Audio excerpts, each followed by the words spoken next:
মুখ্যমন্ত্রীর সরকারের পক্ষ থেকে তারা একটি বিল আনবেন সেন্টারের বিরোধিতা করে, যেটা বরাবরই উনি করেছেন। আসলে মানে মোদিজির কাছে অন্য সময় টাকা চাইতে চলে যান আম নিয়ে আর ধুতি পাঞ্জাবি নিয়ে, কিন্তু অন্য সময় তো উনি সবসময়তেই মোদিজির বিরোধিতা করতে করতে দেশের বিরোধিতাই করেন। এবারও তাই করছেন। রেলেভেন্স অনেক সাবজেক্ট রয়েছে, অনেক ইস্যু রয়েছে, সেগুলোকে না বলে, সেইগুলো নিয়ে আলোচনা না করে, আমি জানি না মুখ্যমন্ত্রী এই ধরনের রাজনীতি কেন করছেন। মানে 30% মুসলমান ভাই বোনেদেরকে খুশি করার জন্য তাদেরকে কেন আপনি অন্ধকারে রাখছেন? তাদের সমাজকে তো আপনি কোনো কিছু করেননি, তাদের উন্নয়নের কথা কোনোদিন ভাবেননি, শুধু তাদের ভোট ব্যাংকের জন্য কাজ করে গেছেন।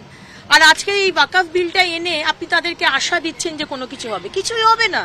তুষ্টিকরণের রাজনীতি এবং ভারতবর্ষের ইতিহাস সবসময়তেই ভুল ইতিহাস পড়িয়ে এসেছে, এবং সেই ইতিহাসের মধ্যে যে ধরনের অন্যায় হয়েছে সেই অন্যায় আমরা চেঞ্জ করতে চাই, এবং আজকে সেই অন্যায়কেই প্রশ্রয় দিচ্ছে মুখ্যমন্ত্রী। এবং আমরা এখানেও শুনতে পাচ্ছি যে মুখ্যমন্ত্রীর সরকারের পক্ষ থেকে তারা একটি বিল আনবেন সেন্টারের বিরোধিতা করে, যেটা বরাবরই উনি করেছেন।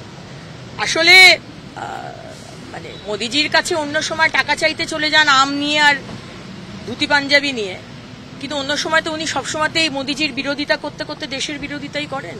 এবারও তাই করছেন। রেলেভেন্স অনেক সাবজেক্ট রয়েছে, অনেক ইস্যু রয়েছে, সেগুলোকে না বলে, সেইগুলো নিয়ে আলোচনা না করে, আমি জানি না মুখ্যমন্ত্রী এই ধরনের রাজনীতি কেন করছেন। মানে 30% মুসলমান ভাই বোনেদেরকে খুশি করার জন্য তাদেরকে কেন আপনি অন্ধকারে রাখছেন? তাদের সমাজকে তো আপনি কোনো কিছু করেননি, তাদের উন্নয়নের কথা কোনোদিন ভাবেননি, শুধু তাদের ভোট ব্যাংকের জন্য কাজ করে গেছেন। আর আজকে এই ওয়াকফ বিলটা এনে আপনি তাদেরকে আশা দিচ্ছেন যে কোনো কিছু হবে, কিছুই হবে না। যা সেন্টার ডিসাইড করবে সেটাই হবে। কিন্তু আপনার ওই ভারতীয় ন্যায় সংহিতার সময়তেও আমরা দেখেছিলাম সেটাকে বিরোধিতা করে অপরাজিতা বিল আনা, আর আজকেও আমরা দেখছি হয়তো ওয়াকফ বিল আনবেন, আমরা বিরোধিতা করব। পশ্চিমবঙ্গে যে জ্বলন্ত ইস্যু, ছেলেদের চাকরি নেই, মহিলাদের সুরক্ষা নেই, আজকে মানে ক্যাথিটার থেকে শুরু করে স্যালাইনের বোতল 2 নম্বরই স্পুরিয়াস 420 গিরি হচ্ছে, আর হাসপাতালের ওষুধ নিয়ে, মানুষের জীবন নিয়ে ছিনিমিনি খেলা হচ্ছে, সেই সব নিয়ে কিন্তু আলোচনা করার এদের সময় নেই। এরা এখন মণিপুর নিয়ে করবে, কারণ দৃষ্টি ঘোরাতে হবে তো, পশ্চিমবঙ্গের মানুষের দৃষ্টিটা ঘোরাতে হবে, পশ্চিমবঙ্গের ইস্যু থেকে দৃষ্টি ঘুরিয়ে দিতে হবে, সেটাই করছে। কিন্তু আমরাও সব রকম ভাবে প্রস্তুত। আমাদেরও আজকে বৈঠক আছে, আমাদের সম্মানীয় এলওপি আজকে মিটিং নেবেন, এবং আমাদের আগামী দিনের রাস্তা কি হবে এই উইন্টার সেশনে আমরাও ডিসাইড করব। বাই ইলেকশনে ইউজুয়ালি সরকারের পক্ষেই রেজাল্ট যায়, এটা আমরা জানি। আর তারপরে ভেতর যে ধরনের সন্ত্রাস আপনারা করেছেন পশ্চিমবঙ্গের মানুষ জানে, তাও আমরা সেটাতে কোনো এক্সকিউজ দিতে চাই না। 1 বছর বাকি 26-এর, আপনিও বৈঠক করুন, আমরা রাস্তায় নেমে মানুষের সাথে আন্দোলন করব, তারপর দেখা যাক 26-এর মসনদ কে দখল করে। তৃণমূল এমন একটি পার্টি যেখানে আপনি যদি সত্যি কথাটা বলেন, আপনি যদি সত্যের সাথে থাকেন, আপনি যদি অন্যায়ের কথা না বলেন, আপনি যদি নৈতিকতার কথা বলেন, আপনাকে সরিয়ে দেওয়া হবে। বারবার আমরা দেখেছি। আমরা সুকেন্দু শেখর বাবুকে আজকে ডাকা হবে না, কারণ উনি প্রতিবাদ করেছিলেন বিভিন্ন বিষয়ে। আরজি কর কাণ্ডের পরে ডক্টর শান্তনু সেন প্রতিবাদ করেছিলেন, সাইডলাইন করে দেওয়া হয়েছে। সুতরাং যদি কেউ সত্যি কথা বলে, আমরা আমাদের শিখেছি, আমরা আমাদের পার্টিতে বা আমাদের বাবা মা বা শিক্ষা আমাদের এটা শেখা হয়েছে যে কেউ সত্যি কথা বলে তাকে ওপরে তোলা হয়, কিন্তু ওই পার্টিতে যারা চোর, যারা রেপিস্ট, তাদেরকে ওপর তোলা হয়, আর যে সত্যি কথাটা বলে তাদেরকে সাইডলাইন করে দেওয়া হয়। আমরা তো প্রথম থেকেই বলে এসেছি ওখানে একটাই পোস্ট, মানে 2টো পোস্ট, এখন তো 2টো হয়ে গেছে, মমতা ব্যানার্জি আর অভিষেক ব্যানার্জি। তাও দুজনের মধ্যে তো খাওয়াখাই চলছে কে সিংহাসন দখল করবে। যাই হোক, সেই বিষয়ে আমার কোনো ইন্টারেস্ট নেই। একটাই পোস্ট, বাকি সব ল্যাম্প পোস্ট। তারা কি করবে সেটা তাদের ব্যাপার। রাজনীতিতে তো কি বলবো, ব্ল্যাক আর হোয়াইট এত ক্লিয়ারলি হয় না। সুতরাং সবকিছুর ইকুয়েশন দেখে দেখা হবে। যে কোনো মানুষই তাকে নেওয়া হবে কি না নেওয়া হবে, বা সে আদৌ আমরা সেই বিষয়ে সহমত কিনা, সেটা শীর্ষ নেতৃত্ব আছেন, তারা ডিসাইড করবে। উনি সৎ মনে হয় আপনার? এই বিষয়ে যেটা উনি বলেছেন সেটা সঠিক কথা বলেছেন। তৃণমূলে থাকলে সৎ কেউ থাকে সেটা তো আমার মনে হয় না, কারণ পার্টির কালচারই হচ্ছে চুরি করা। চুরি যদি না করেন আপনাকে সাইডলাইন করে দেবে, দেখতে পাচ্ছেন তো। কিন্তু অন্যায় যেখানে তুমুল অন্যায় হচ্ছে, সেখানে কেউ যদি সত্যি কথাটা বলে, মুখ্যমন্ত্রী এত সাজেন, এত নাটক করেন যে উনি কিছু জানেন না। উনি রাজীব কুমারকে বলছেন, বকাবকি করছেন, পুলিশকে বকাবকি করছেন, ওইদিকে আমাদের কি বলে ওই রাস্তার ওই হকার তুলে দেওয়ার জন্য সুজিত বোসকে বকাবকি করছেন। কিন্তু নিজে উনি দেখাতে চাইছেন যে উনি বিশাল সৎ, মানে সাদা শাড়িটা একদম দারুণ, একবারে কোনো ডিসঅনেস্টির ছাপ ওনার শাড়িতে পড়েনি। কিন্তু এটা একবারই নয়, আপনার দলে থাকতে গেলে আপনাদের অসতী হতে হবে, এটা আমি জানি।